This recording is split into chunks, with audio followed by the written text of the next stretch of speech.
Hello, and welcome to After Hours Authors. My name is Jess, and like you, I love writing fiction after hours. Today's chat is an episode I recorded last year, but it's a great chat and I wanted to rerun it. It's with Loren Tuxford. She's the author of the series that begins with Nightfall in the Forest of Betrayal. We chat about finding your voice as an author, what it's like writing a multi-book series, and how to package your books so readers can engage with them. It's a fantastic chat, and I hope you enjoy.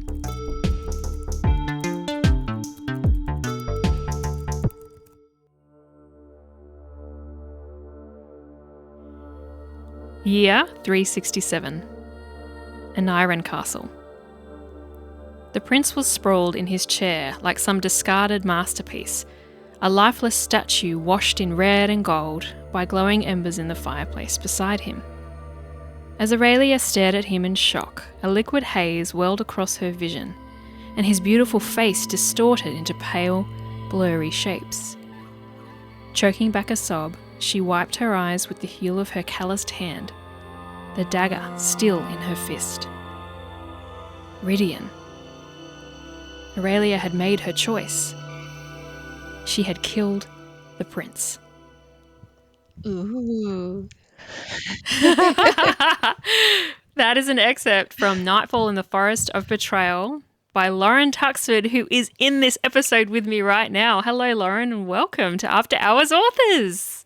Thank you for having me. I'm very excited to be here. It is so exciting because this is your very first podcast interview ever. It is, and that's actually the first time now that I think about it, I've heard someone read out an excerpt of my book. So that was a bit of a pleasure, actually. Privilege! Yeah, privilege. Yeah. I love that. Well, thank you for letting me read that. I love this book series. I'm into book 2 at the moment, and you are writing book 3. Is that correct? I am. It's on my desktop as we speak, behind all of the windows that are open at the moment. How's it going?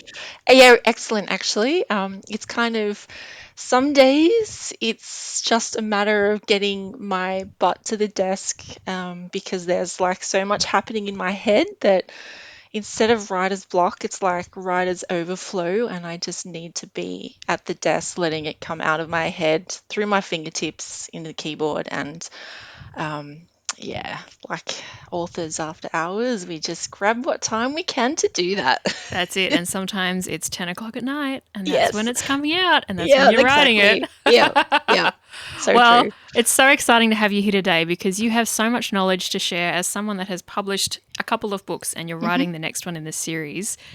I love how since we've met, you've been sharing so many wonderful tips and hacks and links and courses and things that you've learnt along the way with me. And I know that anyone listening to this will find it so helpful. So thank you for coming on to share your wisdom. Oh, you're welcome. I hope so. Tips of what to do and maybe what not to do as well. Yes, those are just as important. For everyone listening, this is After Hours Authors. My name is Jess, and like you, I love writing fiction after hours, and so does Loren. And today we're just going to be talking about what Loren has learned in her journey as an author, and we'll talk about her book series as well, the Nightfall series. More details on that to come. But I do have the most difficult question up front, Loren, which I know when we were prepping our notes, I could see that you were grappling with, how do I answer this question? How do I reel it in? It's a very difficult one. If you're a rabid reader, it's so hard to pick. But what book could you reread endlessly? And in your case, what series? Because I know you're a big series reader. Yeah.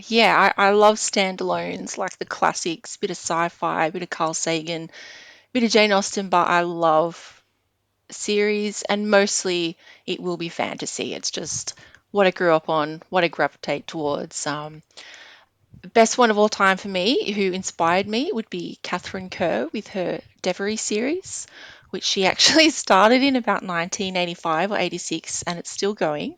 Love that. So yeah, it's about like 17 or 18 books so far. So I've got like big shoes to fill if I'm following in her mighty footsteps. But that's just amazing. There's a lot of characters that reincarnate. There's past and present, and it's just so beautifully written that it's just, for me, it just feels like I'm there. And I reread that. Like I've reread it maybe half a dozen times, and I'll be buried with those books. Like when I die. You will not be able to take them out of my cold dead hands. So when we say endlessly, we really mean Oh, yes, endlessly. we do. Oh, yes, absolutely. That's the wonderful thing about those books, though. The Yeah. books that grab you, you just Yes. disappear from the world. Oh, yeah.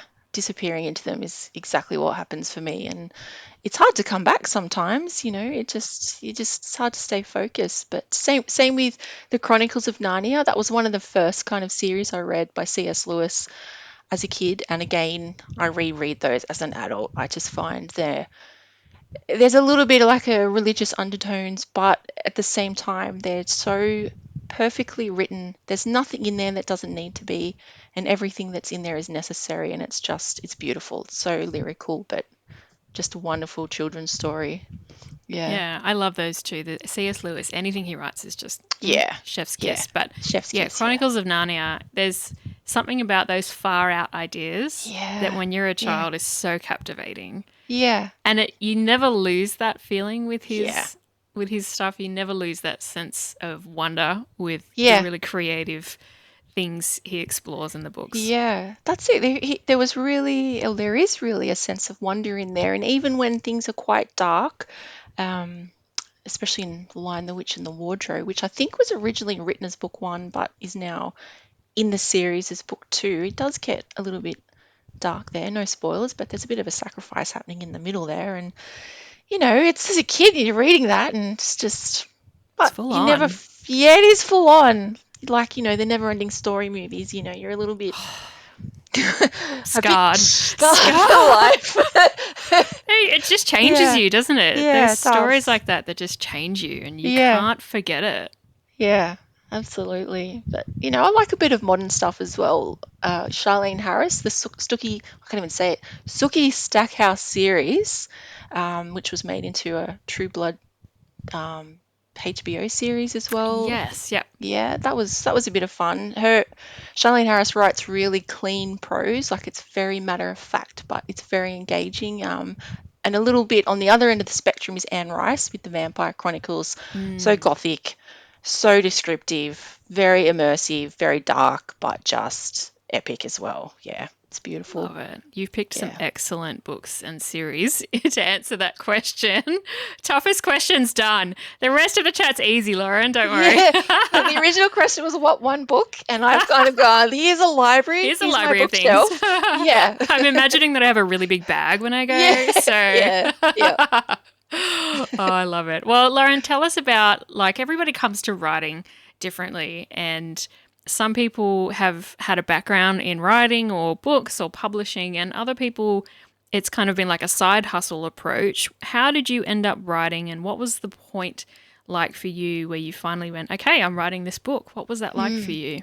It was kind of an inevitable pivotal point in my adult life, but based on my childhood with my severely overactive imagination. Like, I may be crazy, I don't know, but I see and hear my characters in my head, and I kind of have ever since I was a kid, just playing, you know, in the side garden with the little Shearer figurines, making up stories, just in the dirt. But always been telling myself stories, and there's tiny little booklets that I've made for myself as a kid. But it was not till a couple of years ago when I used to drive to work like an hour and a half each way, and I'd be in traffic stopping and starting, and I'd be listening to some nice music, and these characters would be there with me, just almost like the soundtracks in the background, and just some epic scenes happening. And I started writing them down, at the red lights with my notebooks and my pen.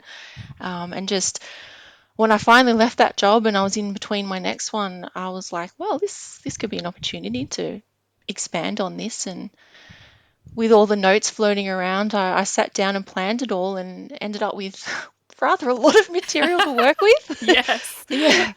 Yeah, so and that's how book one and two came about. It was actually supposed to be one book, um, one very chunky book, but um, especially in Australia, printing is so expensive, and Mm. you don't want a phone book sized fantasy book. I mean, maybe Some you people do. I do. don't know. Yeah, some people do, but you don't want to pay like a lot. It's easier and cheaper to get two books out of that. So I had to split them, Mm. and Yeah, there's still many, many more stacks of notes that have been converted into manuscripts, and so far there's I think it's about 8 or 10 listed. Unbelievable. When you Yeah, told me that, I was gobsmacked. I was like, yeah, this is so good. Because yeah, there are so many book lovers, and especially fantasy readers, that love a really dedicated, long term, yeah, like yeah, established, deep world. yeah, And doing that across that many books is such a great deep dive. yeah. It is. Thank you. And I've actually got in this little tiny section of my website. On my website, I've listed the publication schedule, withholding some of the titles because I want to be taken seriously. It's hard as an indie author to really gather fans because, as myself, as a reader, you don't want to invest your time into these worlds and all of a sudden this series just is never finished. It's Mm. like, this is my promise to you that I have to finish it, because if I don't know what will happen to all those voices in my head. I may be restrained the next time you see me if I can't write. Yeah, it's Well, become a serious issue. it is good going public with that information, and that's definitely something for authors who are listening who might have a big series in their head.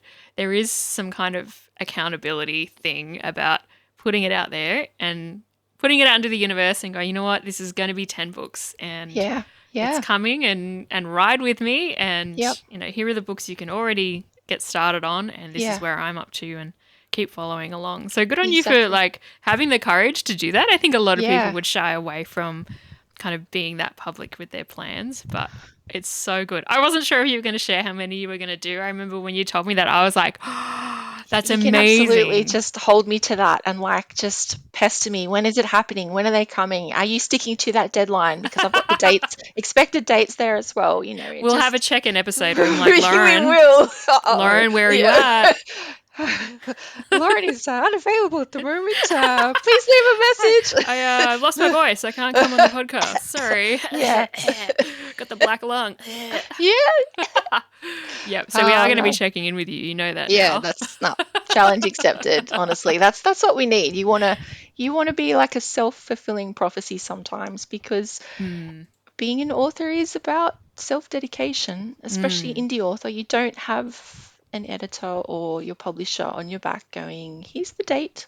I'm checking in with you every week or monthly. I don't know how it works because it's all me.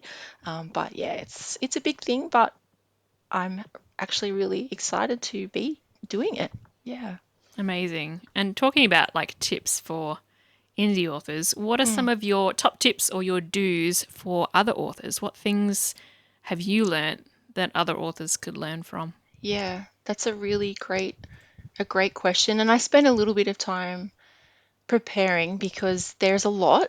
There are a lot of tips out there. And I think the most important thing that stuck with me was be mindful that only you can write your book. Your book will be yours. You can't write Stephen King's book. You can't write J.K. Rowling's book. You can't write C.S. Lewis's book. It'll be your book with your name on it. And you should be proud of that. The style will be yours. And it's a little bit humbling, but if someone doesn't like it, that's okay. You don't like everyone's book. I don't like everyone's book, and it's not because it's poorly written, it's just the style. You might not want to read a horror. I'm a scaredy cat, so I go for fantasy that maybe a little bit dark or cozy at the same time. But yeah, Mm. only you can write your own book, so that's something to keep in mind.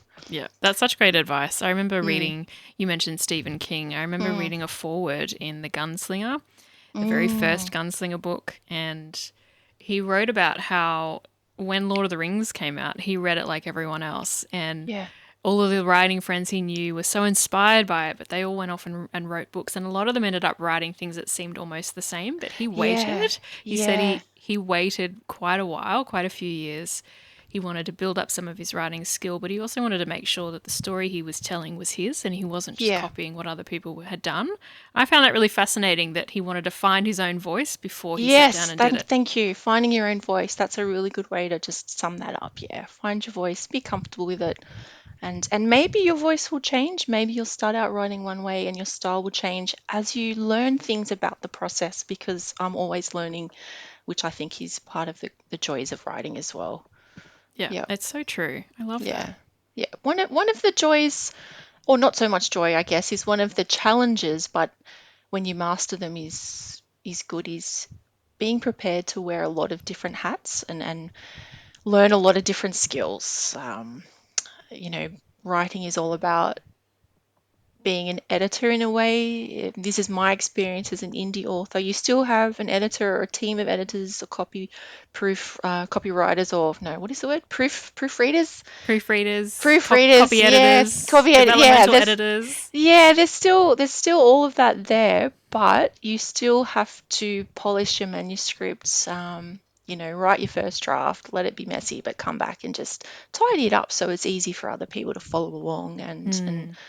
suggest things if you're requesting that. You also got to be social media whiz, build your own website or pay someone to do it, but still have to learn how to manage it. Mm. There's a lot of legal stuff as well, Mm. especially concerning copyright and depositing your finished works once you do get them Mm. published. Yeah. You do have to send off digital copies to at least 2 or 3 places, and um, sorry, New South Wales State Library, I haven't actually done this yet. Deposit physical copies of your books into the It's on the library to-do as well. list. Yeah, that's on the to-do list, on my list of post-its and things. Yes, so um, that is something you have to just be prepared to do. Yeah, wear a lot of hats. It's not Mm. one role, it is many. Mm. It's many. And just take your time with it. Don't rush it. I think that's a That's, big yeah. one. Like there's a whole industry based around books, and Exactly. they have entire Exactly. departments doing all of these jobs Yes. individually. Oh, yes. And when you're Yeah. self-published, you have to do a little bit of everything, and Yeah. you're not going to Yep. learn that overnight. That's a Yeah. big job. There are people who their whole role is to write book blurbs. Mm. So, you know, good It's luck a with that. career. Yeah, I've So if you written. find it hard, don't worry. Oh yeah, book one is 120,000 words, and trying to sum that up without giving away the plot or the spoilers in, 200 or 300 words on the back of your book is just, that is Frightening. something I could really outsource, for book 3 and 4 and onwards. Yeah, Yeah, just like, what a hats off to those people. Yeah, unbelievable. yeah, Synthesizers, those people. They just synthesize and condense, yeah. Condensing, I'm not good at that. but it's Yeah, not even a summary. it's Like you said, not. they're There's a not giving things formula. away. Yeah, there's a hook. There's a particular formula, and then like a call to action at the bottom of that. So it's a formula that still has to feel natural and engaging. So yeah, book blurbs. It's That's like big. a whole other podcast on its That's own. just and that's just one. That's just Yeah, one part of it. yeah, it is.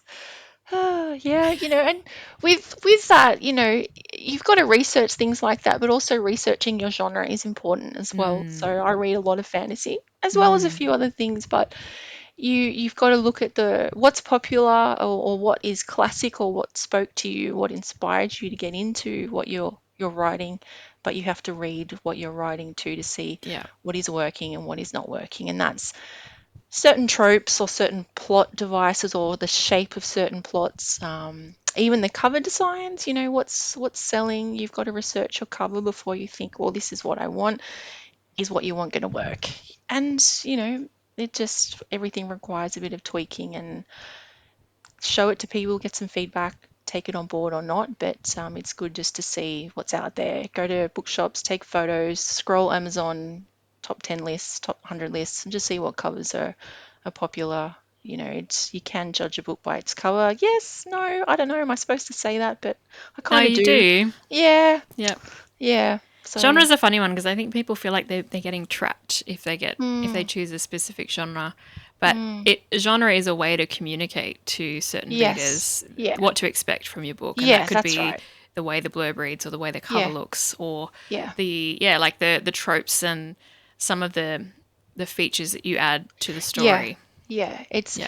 that all of that is kind of called, I think, like the packaging for your book. So it's not just the physical packaging, but that blurb, even your title or your series title is all part of that packaging to kind of set up and manage the expectation of the reader you want to attract. Because one of the things I have learned with, especially with reviews, is you've got to make sure that the reader knows what they're getting in for. Otherwise, they could review you based on something they didn't expect Yeah. about the book. Not necessarily how poorly or how well it was written, but they may not like something within there. So you've got to maybe set up a content warning or just make sure your genre and your keywords are correct to what you're writing. Yeah, there can be some Yeah. miscommunication there, which can Yeah, that's confuse right. readers, which Yeah. can then lead to bad reviews because they were confused and Yes. the expectations they'd set or you had set for them with Yeah. the way it looks and Yeah. feels Yep. wasn't what happened in the story. Yeah. Yep, Yeah, exactly. That's that's a that's great it. tip. Yep. Research. Yeah, a bit of part of that research could be doing a little bit of online forum shopping around. I won't mention any particular groups, but in general, Facebook groups, the Amazon community, if you're looking at publishing through Amazon, the help communities for wherever you're publishing usually have questions that have already been asked that you're likely to and answered by a group of those community members. So you can kind of forecast maybe some troubleshooting before you get there, which is really good. Really good. That's something that's really unique to the Mm, writing community mm, that we have so many online spaces and we're yeah. very helpful with each other. Yeah, yeah, it's a really nice community actually. Mm. Just, I don't think I've spoken to any authors, and I met quite a few this year recently, but I don't think anyone was closed off or a bit protective about anything. It was very much an open door, and it was really beautiful. It is really Yeah, beautiful. Everybody wants yeah. everybody else to do well. And Yes, yeah, if that's that's just it. answering, like, I love it when new authors come in, they're like, I feel like this is a basic question, but here's my question. And everyone is so open to going, you know what, there's no dumb question. You don't automatically know everything about this process. So go to those communities and use them and lean into experience from people like you and everyone else that's willing to share what they've Yeah, learned. yeah, that's it. Like, and some authors are so helpful with their advice as well, but one of those tips is to remember that all of that advice is going to be relevant to you as well. So Yeah. your story is your own, your journey is your own. So make sure you're giving the advice or those tips that you are receiving a little bit of consideration just to make sure it is actually parallel and part of your journey as well. It might just be Mm, something that's nice to know, but not necessarily relevant. Um, but just digest the help that you're looking through and the answers that you get. Make sure it's relevant to you, and you don't have to take it on board if you don't want to. Another really important one, and maybe something that I still struggle with a little bit, is you can't edit a blank page. So even if you're just having a little bit of a moment where there's just a bit of panic, like, what am I doing? What the heck is happening here? Just write something, write anything. You mm, can't edit the blank screen. You can't look at the blank page with no writing on it. Get out your pencil, turn on your computer, just write something. It doesn't have to be a full chapter. It could be, in full disclosure, I'm a planner. I'm a plotter. I'm I not a love that. pantser. Just as a content warning from I'm me. so opposite. I find it fascinating. I love hearing about the planner's process. Please tell us. Oh my God, yeah. When I look, and I think that a lot of it comes from me having a terrible memory. I'm very bad at remembering things. And so when I reread all of those series that I love, I am surprised every time by things that I have forgotten. I am not remembering, You're like, what, when did this what, guy die? yeah. Oh no, it's so sad. I forgot. Oh my What? God. Yeah. Terrible, terrible memory. So I'm a list maker. I'm a plotter. I have journals. Um, even just for you to see, like, this is book 3 before it started in my computer. Lauren is holding a ruffled pile of feathery post-it notes. It's about 2 It's a inches thick. rainbow. It's a Yeah, it rainbow is. of Look, post-its. each character had their own color. They moved around a bit, but I had them spread on the wall, and it just visually for me, it Hmm. helped get the ideas out of my head. I could see it, I could move it Yes. around. Then I took it to my computer. I've still got charts on the wall because there's so many characters, with their names, their Hmm. heights, what they usually wear, hair color, eye color, birthdays, things like that, because a well-rounded character for me is easier just to write in a scene because I know them better. Yeah. Sometimes they surprise me. That's good too.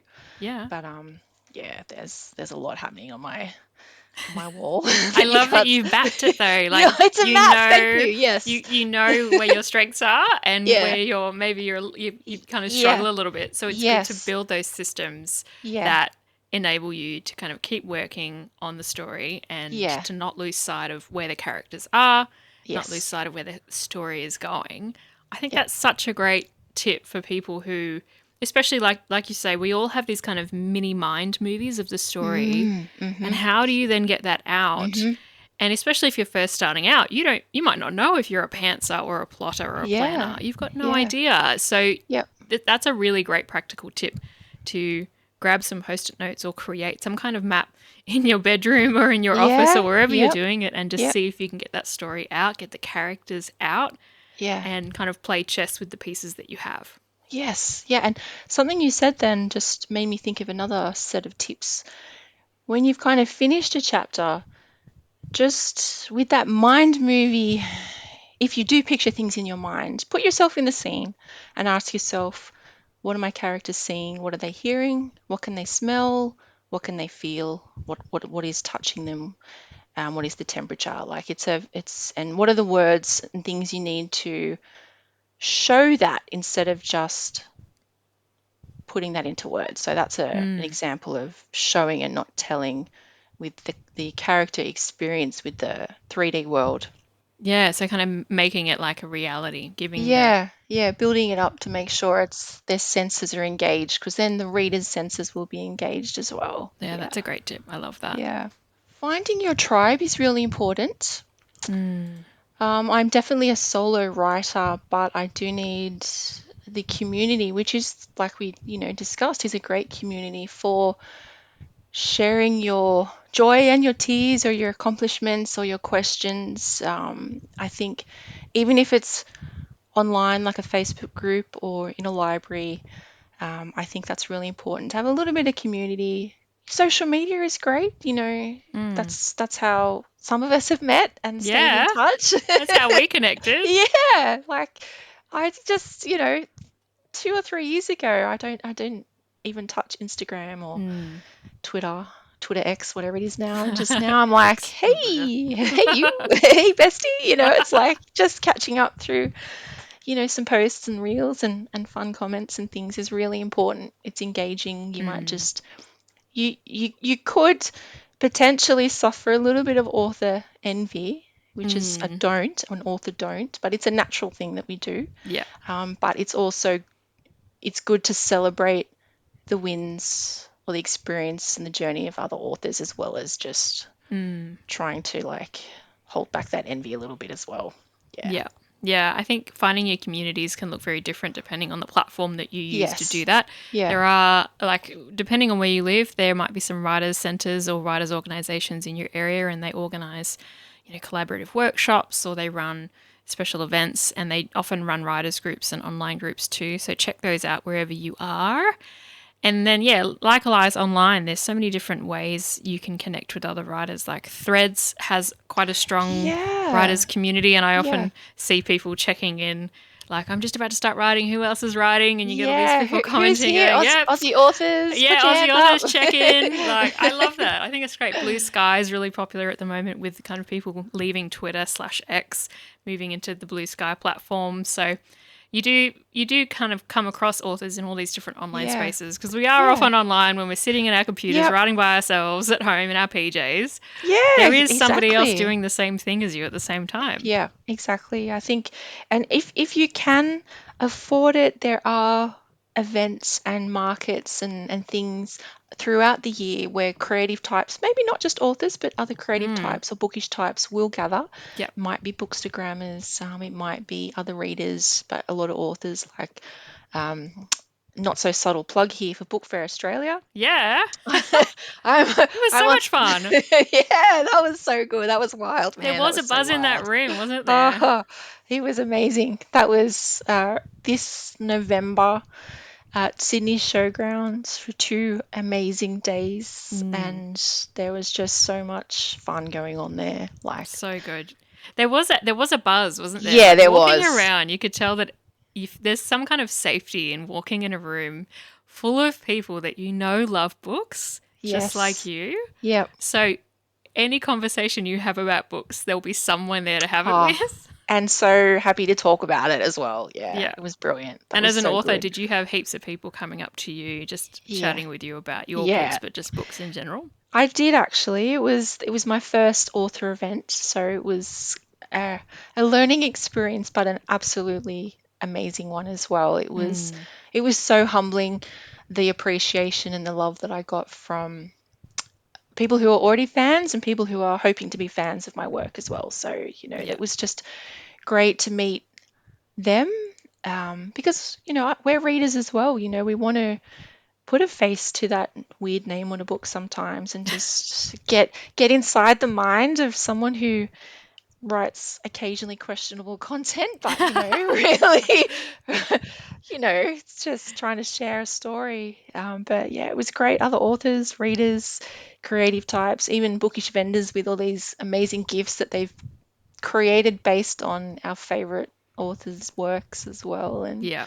yeah, it was amazing. It's It really was cool so too. good. We were talking about voice earlier. It was really cool to Mm, see how focusing on what your voice is as an author yeah, kind of brings up such a different result. So, yeah, walking around that, you had kids' books, you had yep, fantasy, you yep, had romance books, you yeah, had science fiction, yeah, you had just every genre imaginable, every kind of book yeah. imaginable, and Graphic novels as graphic well, which novels. was There were great. And I didn't even awesome get to graphic walk novels. around the whole thing to see that. Like, I allocated time in the morning and just got pulled in so many directions. I never actually made it through the entire walk around, which I'm ashamed to say. So No, you were I'm gonna busy have being an to. author, having a Oh, yeah, stand. I was trying to be a reader as well. Actually, Yeah. I did have quite a nice haul afterwards, and I had to speak on a panel, but that's when Sean McAuliffe was there selling and signing his book. So I sent my mum off to go get one of his books signed for me. Yeah. Thanks, mum. Thanks, Mum. Love it. So, if Yeah. you're is it going to be in Sydney again next year? Yes. Cool. Yes. If you're in Absolutely. Sydney around the same time next year, look for Book Fair Australia on socials so you can get Mm, updates yeah. on when the next event will be taking place. It's relatively new. I was discovering lots of people Yeah, walking this was around. the It was the only the first time. third year, but it Yeah. just bigger every year. Yeah. So Amazing. come along. And if you're an indie author, get a stall next year and we can all hang out. Yes, absolutely. Get a stall. It's so worth it. Absolutely. I It's love just so that. much fun. Yeah. I love that. Now, what are some of your don'ts? These can be Mm, just as significant as the do's. yeah, absolutely. Don't edit as you write would be a big one for me. Mm. Don't stop and start. Just Mm-hmm. let the words out. I think in one of your earlier podcasts, you mentioned your first manuscript is going to be messy. Yeah. Let it be messy. That's the same for every single author, except maybe a few freakishly talented few. I don't know who they are, I don't but know where those just people are. yeah, just let all your dirty laundry out onto the page.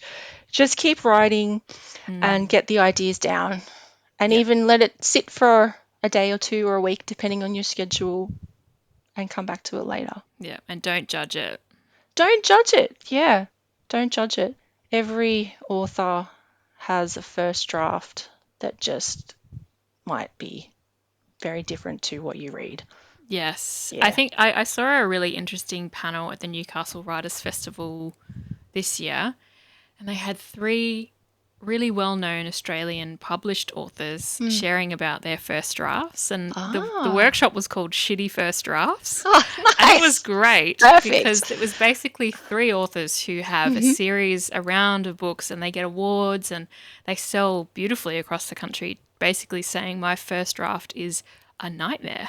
Yeah. If you read Yeah. my first draft, it would not look anything like the finished product. Yeah. But it's a really necessary part of the process.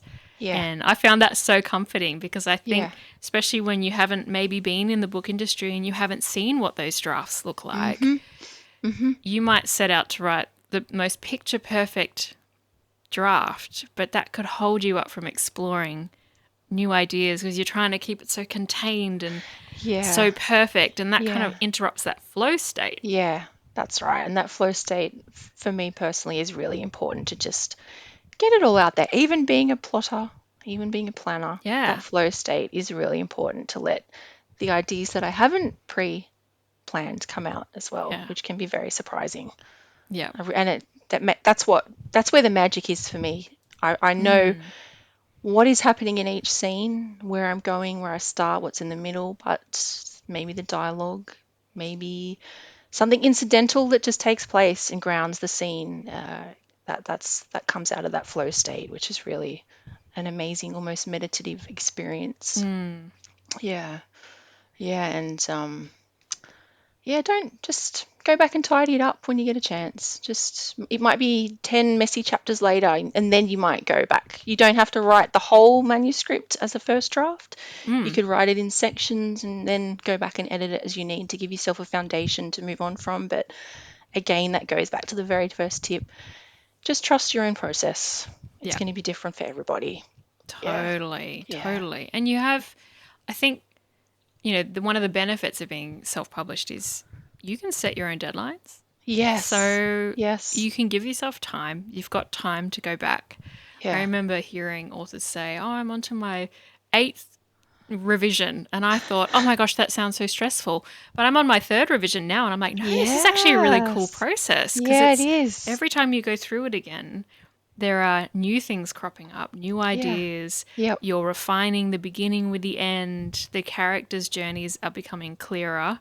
It's Yeah. actually becoming more enjoyable the more you do it. Yeah. Yeah, So I could see yeah. how that, like, if you get too hung up on that first draft, you risk never being able to get into that kind of the maturing of the story as you go back through it Yeah. and clean up the characters Yeah. and give them really solid motivations and make the world deeper, and you miss out on that Yeah. if you get Yeah. stuck. Yeah, that's exactly right. I like that. It's that maturing. That's a really good word for it. Letting the manuscript, your first draft, mature with a little bit of time, but then with your fresh eyes as well, because that's really important. You don't want to Yes. be if you're not enjoying what you're doing, if you didn't enjoy writing those words on the page or editing those words on the page, the reader is going to know that. Yes. So, yeah. Isn't that strange? And Yeah. it's such a Surreal. funny phenomena that Yeah. if if the story isn't resonating with you as you write it, it's not coming through you. It's like that idea of your genius idea kind of coming through you. Yeah.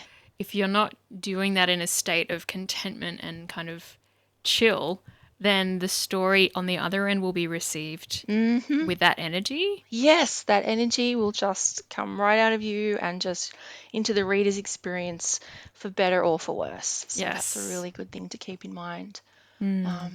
And if you do go back and edit and you're taking chunks of things out, don't just delete it. Keep a file for your chunks that come out of your manuscript. Save it as the parking space file, whatever you want to call it, the tombstone file, just Yep. the graveyard shift, The I don't know. graveyard document. Yeah, Yep. just put your chunks of text there, even if it's a cool sentence that didn't quite fit. Save it there, keep it.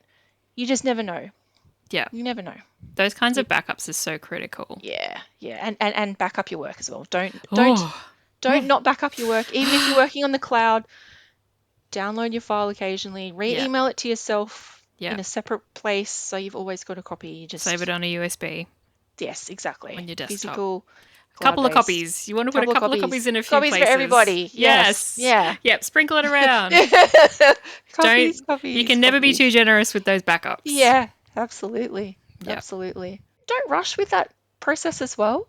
Even with all of your editing and spell checking and software that might be useful for checking your grammar, my first 2 books do have some typos in there. My apologies to those readers who may have bought those first Yeah. copies. I felt bad for you. I remember you Yeah, messaged me and I hadn't noticed them. It's amazing. Like, it is amazing what people don't notice. And I think as Yeah. the author, you're always going to be the one with the eagle eye finding them. Yeah, yeah. But it Well, is heartbreaking when it happens. It is. I exclusively publish with Amazon at the moment, and that's not an Amazon plug. That's purely a time and resource thing for me at the Yeah. moment. It's still fairly early days. I'll look at doing other platforms, but having said that, Amazon do make it very easy. Mm.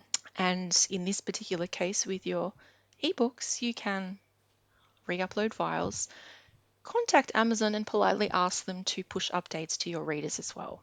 Yes. So I will be releasing a social media post at some point just saying, go into your content, manage devices, click update, and then we're all happy. I'll be Bada happy. Boom, boom, boom, bada bing, done. Mistake's gone. Oh, what mistake? What typo? What do you No. mean? Oh, there was no typo. Yes. That's, that just happens. But so Yeah. don't rush things. Don't rely solely on just human eyes or just software.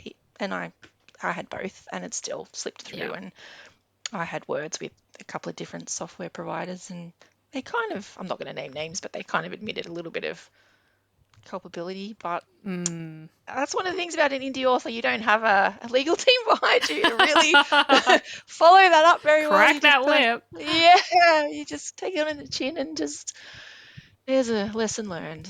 Yeah. Yeah. Oh, look, it is Yeah. heartbreaking. I think it is important to acknowledge that it's been such an epic process up until that point. Yes. And how many rounds of editing have you done? And then you get there and it's like, are you serious?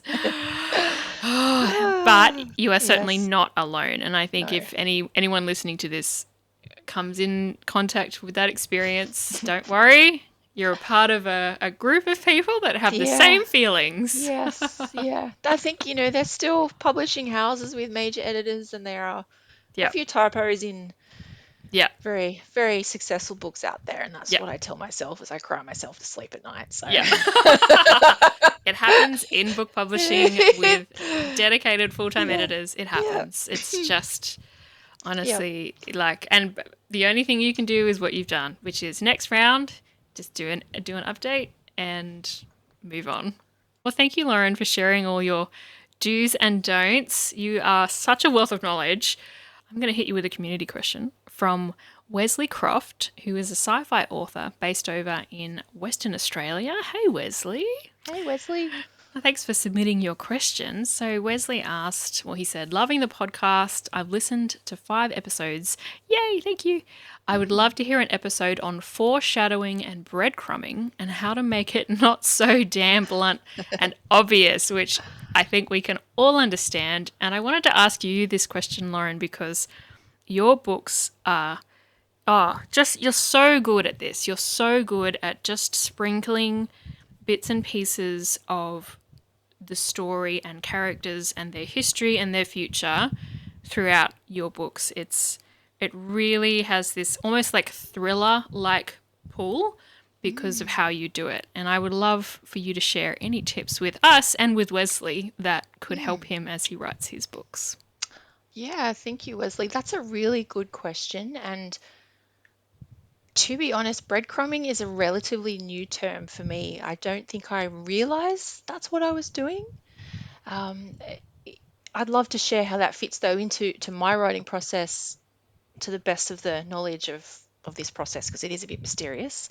I think that's something you might have mentioned in an earlier podcast when you were sharing author quotes was possibly J.K. Rowling said sometimes the ideas just come to me. Other times you've got to sweat and almost bleed to make those ideas come, and it's a mystery. It's a mysterious process, but I think, yeah, J.K. Rowling said, "I hope I never find out exactly how it works." So I'll try and answer that question though. And I think me being a planner really plays into that for the way that I do it. Being a plotter with such a very large story arc over multiple manuscripts, with each book having relatively contained stories with a few occasional cliffhangers as well. Yeah. But that flow state is really important. But I need that direction as well to let those little tidbits and teasers happen. I've got a big list of dedicated plot events, which is what my story arc consists of, and I've got a really big cast of characters. And every book, even the books that I'm not working on, most of those manuscripts have fully fleshed out skeletal chapters of all of these plot events and who is where at what and doing what at certain times as well. And I think that means I'm looking at the shape of the story. So it's where I'm planning some of those big plot beats allows me to actually lead you up the garden path and sprinkle those beats around, or those breadcrumbs, to Yeah. use that term. I'm showing and hopefully not telling too much when I'm describing what's happening. We want the characters, because I'm not writing in first person, I'm writing in third person, even though there's multiple points of view. The characters think they know what's going on, and we're discovering with them some of those things that they don't know. And some of the things that they do know, they're not sharing with other characters well. So through that dialogue, there's a few teasers, a little bit of inner reflection, there's some teasers, but you know, when they discover things that as the reader discovers them, I think is really fun to write as well, and make them react and show their reactions, not just telling you, but when they're crying, making your characters cry is quite enjoyable. So, you know, Bit of torment. it's yeah, a bit of torment in there, and just going through that reveal, because a lot of my story, I guess, thriller, but not tense in a way, or I don't know. It's hard to be distant from the stories that I'm writing, but my intention is not to write the thriller, but is to just, I guess, yeah, just leading you up the garden path as the characters go. To sum that up, the breadcrumbing for me is the planning. It's Yeah. the planning. Yeah. Yeah. I love what you do and what you were saying about how within your big kind of community of characters, there's still a lot of question marks about each other. And I've loved that in book 2. I'm like uncovering some of those question marks. And I think it's like you become the master of just opening the gate of information. It's like, Yeah. is this the right time to reveal this part? Yeah. And how can Yeah. they discover it? Is it Yeah. with the third person narrator Yeah. directly saying it? Or is it observing a character and watching their behavior? And what is that showing? And is Yeah. this the right time to be showing that? Yeah. And I love how you use the character that has all the questions in their head about someone else. You kind of draw the reader into their position, and it's like, oh my goodness, you're the XYZ. Like, this is the first time we've seen that this character opposite us is this person or that person, or they've got this motivation or that motivation. So I love how you bring the readers into the shoes of your characters to kind of partake in that breadcrumbing. Yeah. Yeah. It's interesting to do that, because an interesting character isn't the same at the end of a book as they are at the beginning. And sometimes that's physical as well. Like, a lot of my characters are not who they say they are and who they're presented as. And part of the fun is the other characters around them kind of discovering that, and maybe not to understand it either. There's, like you said, there's still question marks that I'm revealing and holding on to, because I want to. Yeah.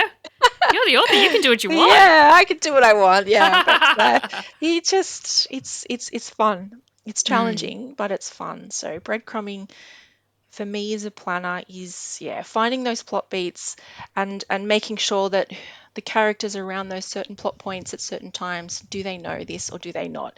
And if they do know Yes. things, whereabouts should I have revealed that earlier on? And Yes. yeah. Yeah, that's great. So yeah, that planning thing I think is really cool. So if someone was wanting to practically do that, they could kind of go one character at a time and go, okay, Yeah. who are they at the beginning and who are they at the end? Yeah. And what are the key Yeah. points along that journey, Yep. that What do arc they learn? How do they that change? What changes are they them? feeling? And yeah, Yeah. how do they change? Is it a Yeah. physical thing? Is it an emotional thing? Like motivational? What changes? So Yeah. that could be a Yeah. cool practical thing for Yeah. Wesley or anyone trying to do Yeah. that kind of I hope that planning. helps, Wesley. Yeah.